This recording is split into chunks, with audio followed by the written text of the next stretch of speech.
वालेकुम। तो जो मेरा आज का टॉपिक है वो है फोरियर ट्रांसफॉर्म स्पेक्ट्रोस्कोपी।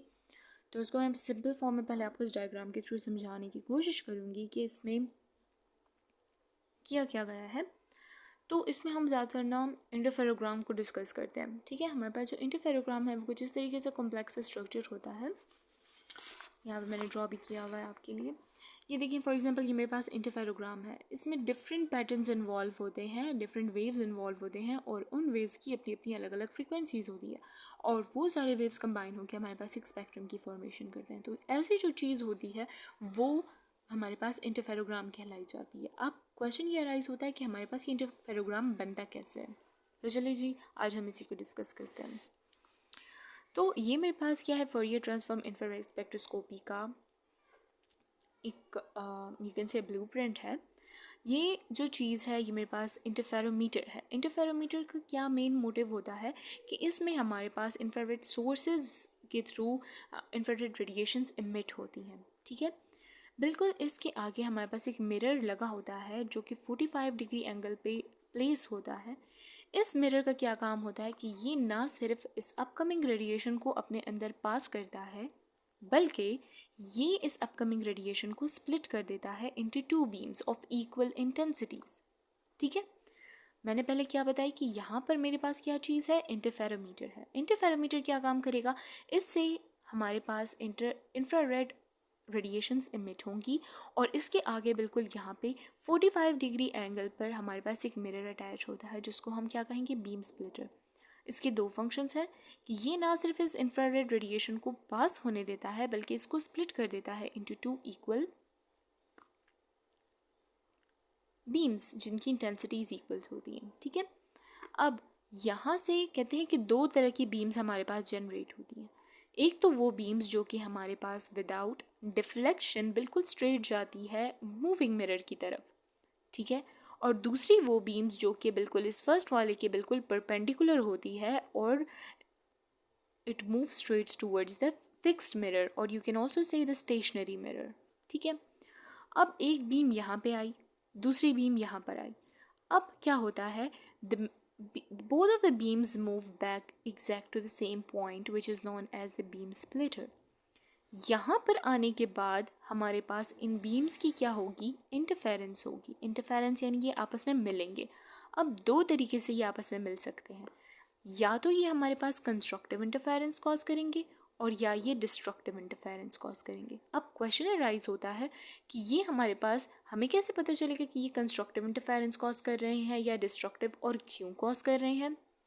तो यहाँ पर मेरे पास मूविंग मिरर अटैच है। इस मूविंग मिरर का क्या फंक्शन है कि हम इसको मूव करेंगे तो इसकी वजह से इसका जो पाथ लेंथ है वो चेंज होता जाता है। अगर मेरे पास ये पाथ लेंथ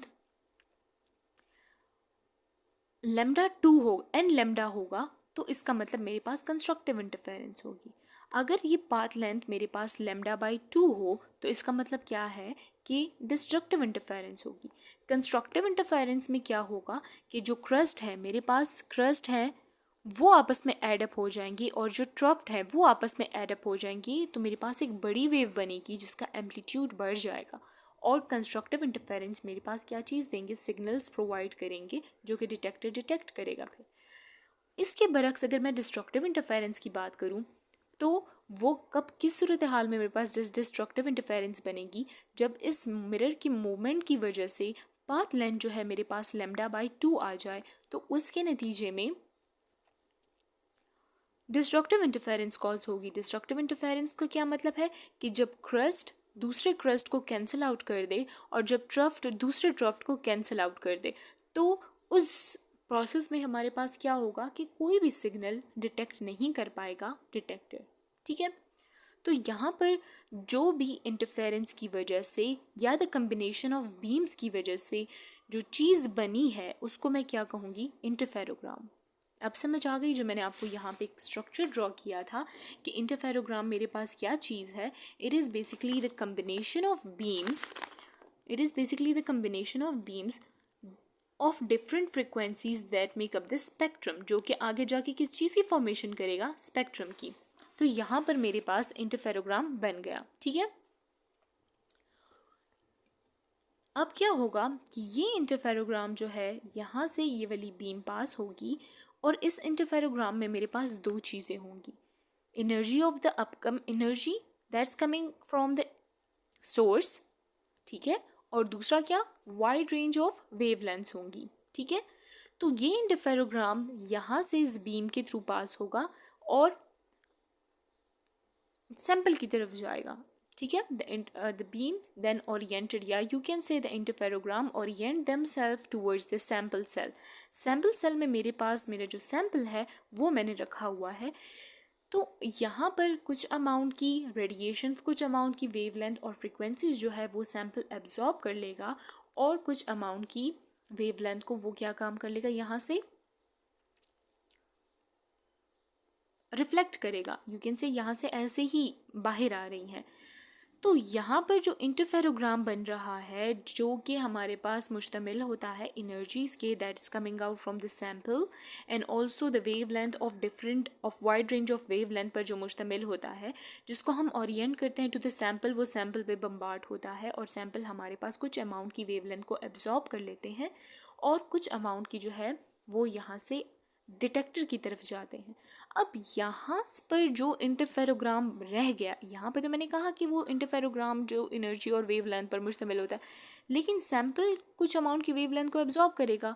तो इसके बाद यहाँ पे जो इंटरफेरोग्राम आएगा वो कैसे होगा हमारे पास, उसको हम मॉडिफाइड इंटरफेरोग्राम कहेंगे।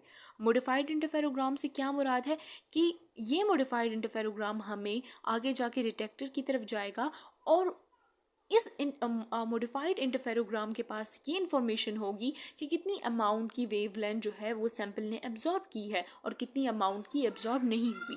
तो वो मॉडिफाइड इंटरफेरोग्राम क्या होगा, डिटेक्टर की तरफ जाएगा, डिटेक्टर उसको डिटेक्ट करेगा और डिटेक्टर क्या काम करेगा, वो मॉडिफाइड इंटरफेरोग्राम की जितनी भी इंफॉर्मेशन है कंप्यूटर के पास भेजेगा और कंप्यूटर जो है वो यहाँ के इंटरफेरोग्राम और यहाँ के इंटरफेरोग्राम इन दोनों को क्या करेगा, कंपेयर करेगा। कंपेयर करने के बाद कंप्यूटर फाइनली हमारे पास जो फाइनल इंटरफेरोग्राम है वो बनाएगा और उसके थ्रू हमें पता लगेगा कि इस सैंपल ने कितनी अमाउंट की वेवलेंथ को एब्जॉर्ब किया है, ठीक है। कैसे ये कंप्यूटर डिटेक्ट करेगा, यहाँ पे जो इंटरफेरोग्राम था और यहाँ पे जो मॉडिफाइड इंटरफेरोग्राम है, इन दोनों को आपस में सेपरेट आउट कर लेगा तो मेरे पास डेफिनेटली एक फाइनल इंटरफेरोग्राम आ जाएगा जिसमें हमारे पास सारी इंफॉर्मेशन मौजूद होती है। अब जो कि मेरे पास इंटरफेरोग्राम आ गया, फाइनल इंटरफेरोग्राम, ठीक है। अब मैं क्या करूँगी, उस फाइनल इंटरफेरोग्राम को लूँगी और उसको मैं सब्जेक्ट करूँगी into the Fourier transform. Fourier transform में मैंने उसको सब्जेक्ट किया और फोरियर ट्रांसफॉर्म क्या करेगा, उस इंफॉर्मेशन को in the form of signals हमें प्रोवाइड करेगा, ठीक है।